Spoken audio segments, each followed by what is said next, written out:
There are three parts to the membership equation: recruitment, retention, and engagement. You really need all three of these pieces to work well together for your club to succeed long term. It is important to note that recruitment, retention, and engagement work in tandem and feed into one another.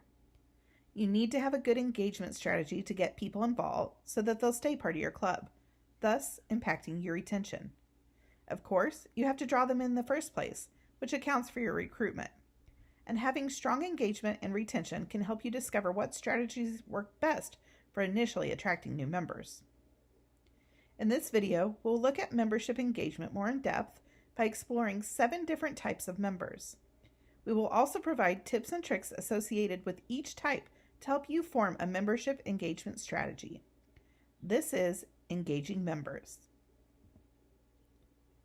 Membership engagement is the focus on the ongoing relationship between your club and its individual members. It is the name we put to the way two parties interact and communicate with each other long term. On the members' end, in particular, there is also an expectation of receiving meaningful value through and exchange for that interaction. Membership engagement can also refer to the way interpersonal relationships form between your members, essentially the way that they connect with one another. Engagement can be both in person and online. In person, it's often through meetings, events, fundraisers, committee work, social activities, and more. Online, the engagement typically happens through social media, a club website, live chat or messaging tools, and email communications. As we've said, membership engagement is critical because it plays a direct role in the health of your club. It has a huge part in your club's recruitment and retention strategies. It builds a sense of community in the club and attributes to strong and cohesive relationships between your members. Engagement can also help save on the club's bottom line, as a strong strategy often lessens the need to put as many resources towards membership retention. There is no one way to engage with your members. However, many membership pros have found great success in segmenting their audiences, much like what happens in business sales. For the sake of helping you get started, we have identified 7 such audiences that typically appear in a club's membership or in their pool of potential members. This includes new members, super engaged members, those that are totally unengaged, shy members, remote members, younger members, and of course, our older members. First up, we have our new members. It's obvious why this group is so important. Getting them involved with the club from the jump is critical if they're to eventually become longtime veteran members. Membership technology firm MemberSuite says that a multi-pronged strategy works best for new member onboarding because members have different preferences for how they will and want to interact with the club. The first opportunity clubs have to engage post-signup is the new member orientation. As MemberSuite puts it, sometimes old practices do make sense, as long as you update them. When a new member orientation is done well, it not only informs your new recruits about who your club is and what it offers, it also helps them to build new relationships with other members from day one. MemberSuite recommends focusing on the social interactions when and where you can during orientation, emphasizing needs and interests of new members during your presentation components, and including a mix of veteran members able to talk about how they got involved and how they've benefited from being a Sertoman. The engagement with new members shouldn't stop with orientation. Social media can be a great way to interact with your newest joiners. Tag them in a post welcoming them to the club. Send them an invitation to follow your club on Facebook, and don't forget to invite them to the members-only group if you have one. You can also assign them to a buddy of sorts. Some clubs call it something more formal, like a mentor or ambassador, but the concept is usually the same. Have a veteran member, often someone other than the person who recruited or sponsored them, specifically assigned to check in with them on a regular basis. You might also introduce them to other members and sit with them at meetings. The point is to try to give them someone they can go to so they don't feel alone in the process. Finally, give them a path. GlueUp, a CRM provider for nonprofits, says that a welcome challenge with checkpoints can be a great way to get new members excited about your club. It may be something simple, like a scavenger hunt, or something more formal, like the Gym Award offered by Sertoma. This award program has different criteria new Sertomans must meet in their first 2 years of membership. There is also an award to recognize mentors who help new members navigate the gym path. You can learn more about these awards in the Member Center at Sertoma.org. Now let's turn to our super engaged members. We all love these ones, don't we? Super engaged members are important because they give us a path for what successful membership can look like. Capitalize on that expertise by asking them for help. If you can figure out what made them fall in love with Sertoma and stay a member for so long, you might be able to replicate that path for others. If you're one of those members, share the information with other membership leaders in your club. It might also be helpful to identify common traits that your longtime members share so you can look for and foster those qualities in Sertomans new to your club. The challenge about super engaged members is that they've already done everything. They might be more easily bored and likely to face burnout. That's why it's essential to find new ways to make volunteering exciting. Check in regularly to ensure that they don't feel stuck in a rut and to find new opportunities and roles that are likely to keep them enthused. This is a suggestion from Wild Apricot, a member management software company. Finally, find new ways to recognize them for what they've contributed. Again, this can be casual or formal. Maybe it's a feature in your next newsletter or an appreciation post on Facebook. You might offer something more ceremonial, like a special award. Sertoma has awards that recognize members for their service, tenure, and more, which you can learn about at Sertoma.org. You can also create a new one all on your own. Another option might be to find a special gift to present to them at a special club meeting or during an annual banquet. The whole point is to recognize and thank them for their commitment and service to your club and community. On the other end of the spectrum, there are the totally unengaged members. I'll preface this by saying that there are always going to be those members, the ones that pay just to belong. However, there are also those members who are unengaged because life got busy or complicated and they had to take a step back for one reason or another. Maybe they've just never been asked. These are the members who provide the most opportunity for engagement, and you'll never know who they are until you try. Or maybe in some cases, try again. You'll first need to identify who these members are.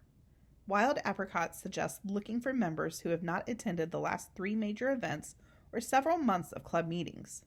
They may not have opened any of your emails or responded to phone calls. Once you have those individuals in mind, you'll then need to form an action plan. Your super engaged members can play an important role here. If they're excited about your club, they'll be more likely to get others amped up. That feeling, it's contagious. You might also want to choose a win-back call to action. This could be an invitation to a club meeting or a special offer like a free ticket at the next event. Sometimes it's just a simple request to chat. The main goal is to create direct and personal contact that reminds them that not only is the club still around and here for them, so are its members. The third group is our shy members. I know that this is one that many people can relate to. These often quiet, often introverted individuals tend to prefer small, low-key interactions. They don't want to be put on display and may be intimidated by larger groups. Regular interpersonal icebreakers to jumpstart your meetings can be a great way to allow them to speak one-on-one. Likewise, they prefer to use small groups or even working independently. Allowing table discussions can be good for engaging with them at meetings, and they can be great volunteers on small committees or on projects that allow them to go out on their own. You will also want to emphasize that your club leaders are available to speak or meet with them alone if they have interests or concerns that they'd like to discuss more in depth. Some clubs have remote members. They may be those individuals living outside your central location or those that are unable to attend meetings for one reason or another. It's easy to lose track of these members, but with some careful thought, there are plenty of ways to keep them engaged. Wild Apricot reminds us that one of the most important tenets is to keep these members in the loop. Make sure that they are hearing from you, whether it be through mailings, emails, phone calls, or whatever else kind of check-in you can do. Offer a virtual meeting option if you can.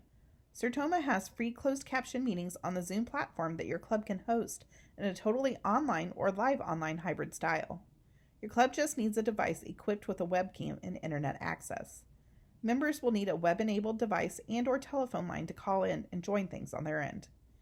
Making sure that they have a regularly updated membership directory also puts fellow membership contact information at their fingertips. Just like with our other groups, remote members appreciate it when we celebrate them. If you have a virtual or hybrid meeting, make sure to greet and acknowledge them personally. You can feature them individually or as a group on your club's newsletter, website, or social media. Make sure to include their picture and maybe even a video when possible to help put a face to the name. Finally, ask what they need. Direct emails or member satisfaction surveys can help identify opportunities to better engage with this important group. Many of our clubs have started to put an emphasis on finding and engaging younger members. What the term younger means for your membership is going to vary from club to club. Younger members are often at a different stage of their lives than our core membership base. They are mid-career with families, and therefore their schedules can make daytime activities and regular meetings difficult. Having a strong online presence allows them to stay in touch. Regularly updated social media and informational but concise emails are key to keeping them in the know. They often also appreciate an online or hybrid meeting option when you can. Younger members want something to do. They joined in the name of service, so create meaningful volunteer opportunities that will work for them. Check with them about availability and find out what they're looking for. Maybe it's a few days, a couple of hours, or more long term. Just make sure that whatever you're offering fits for the group. And having a mentor ready to work with them can really help in that process. Finally, think outside the meeting. Maybe one meeting a month is a late night happy hour without a program instead of a noon luncheon. Maybe a volunteer opportunity gives them the chance to get their family involved or use their professional skills. Whatever it is, make it meaningful, and equally important, make it fun. Our final group is our older members, those that have often built and sustained our organization for years. That's not to say that some members haven't joined more recently after they've retired and their children have grown. Older members have so much to contribute to Sertoma, and it's important that we continue to find ways to keep them actively involved. Older members tend to want more information when it comes to times of challenge and transition. They really want to understand what change means and why it's occurring. Transparency is key when working with this group, so make sure to keep your communication open. You can also roll out the red carpet for them and offer a VIP recognition experience. Just like with our super engaged members, recognizing their many hours of service, commitment to leadership, and tenured membership can show them that the club appreciates and wants their continued involvement. Make them feel valued.